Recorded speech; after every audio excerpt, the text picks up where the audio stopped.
My dad, we would take care of over 120 cemeteries in the four-state area. It was just my dad, my brother, and I. And so there were a lot of days that my brother and I would drive a backhoe or a tractor or a dump truck to school, and we'd leave straight from school to go to work, whether we had a license or not. But anyway, I can remember my dad would always tell me, it's good to have a healthy fear. It's good to have a healthy fear. And I understand in this one instance.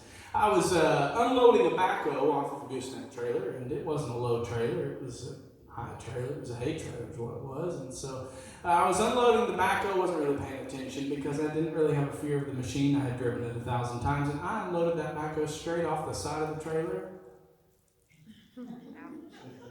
And immediately I realized what a healthy fear was supposed to be. But in life, fear, understand this, is not of God. It's not.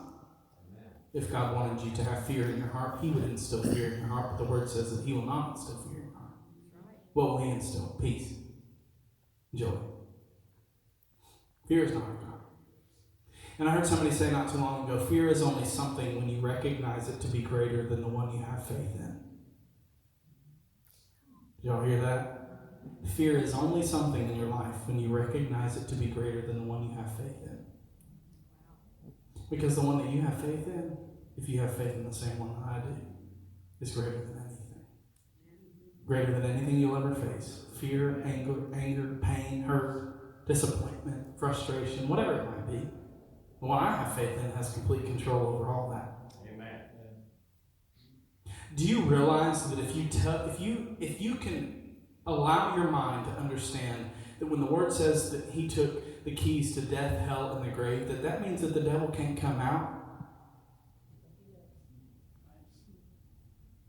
He took the keys. He's locked that door. That devil's down there until we create something in our own mind that says, that's not right. We can't have fear by that. We've got to have fear by that. You don't have to have fear. Fear is not something you have to live with. Fear is not something you should live with. He took keys to death, hell, and the grave. Tracy and I were talking earlier. He didn't say that it was going to be easy, though. He said the world could come crashing down on your head, but don't worry about it because I've already taken care of that as well. Is that what he said? That was my own translation. But so no matter what you're facing, put your faith in God. Trust Him. Though sometimes it's hard, for whatever reason. Trust Him. I used to say all the time, I dare you to trust Him. I dare you to trust God with whatever your circumstance or situation may be. But this was the very first song that I wrote for this solo project. I'm only going to sing a few more. But I was lying about the 2 hours. Thank you. And I apologize for that. We'll take care of it in the altar in a second. I'm just making sure y'all are still out there.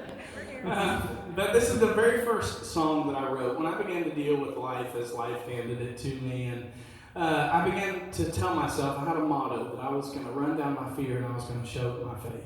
It wasn't enough for me in my life to say, fear, you've got to go. It was enough whenever I knew that I did everything I could have to give it to God and to run it plumb out of my life. Amen. That's when it was enough. It wasn't enough to wake up in the morning and fear look me in the eye and say, oh, you don't belong here, I don't think. There were many mornings that I woke up and fear would stare me in the face, and I promise you, I would walk to the front door of my home and I would command fear to get out. That's when it was enough. So we wrote this song. This is the very first song I wrote for this project. I wrote it, I was in the front lounge of the bus. I was kind of nervous about going in to write a song with a professional. I hadn't done that yet. And I was on the phone with my wife and I said, I'm really nervous, but you know what? I'm going to run down my fear. I want to show it my faith. Megan, I don't know that I'm going to have a good hook. I don't know that I'm going to have a good, I want to take him a good hook. I don't want to just tell him, hey, I want to write, and then walk in and he's going to have to come up with the idea. It didn't seem fair to me, I don't guess. But I kept telling myself, I'm going to run down my fear. I'm going to show up my faith. I'm going to run down my fear. And it hit me, Kathy. That's a pretty good hook. And so myself and Lee Black, one of my best friends and one of the greatest songwriters of gospel music, we wrote this song. I'm going to encourage you, no matter what you're facing, particularly if it's fear, run it out in Jesus' name, because it doesn't belong. Amen? Listen to that.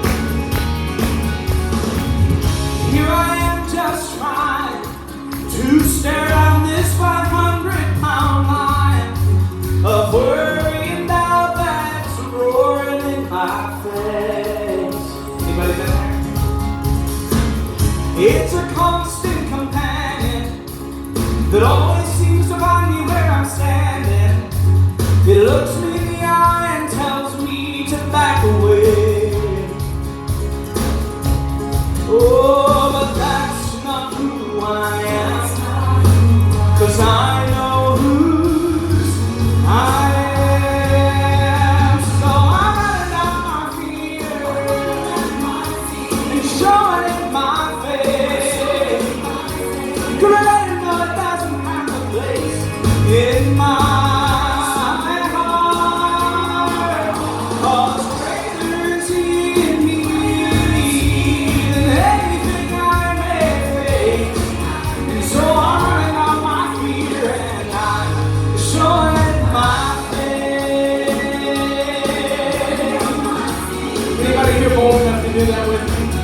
Yeah. And here's what I'm realizing. It can be paralyzing when I listen to the voice that says I don't have a chance. Well, maybe it won't be smooth sailing, but I'm gonna take those thoughts of failing and give them to the one who already knows the plan. Oh, 'cause I know who I am, and I know whose I am. I'm running out my fear, showing it my face. Gonna let it know it doesn't have a place in my heart. 'Cause greater is He in me than anything I may face. And so I'm running out my fear and I'm showing it my face. Listen, fear is not of God, and so I won't let it be of me. Fear is not of God, so I won't let it be of me. I'm running out my fear and showing it my face. Gonna let it know it doesn't have a place in my heart. Because greater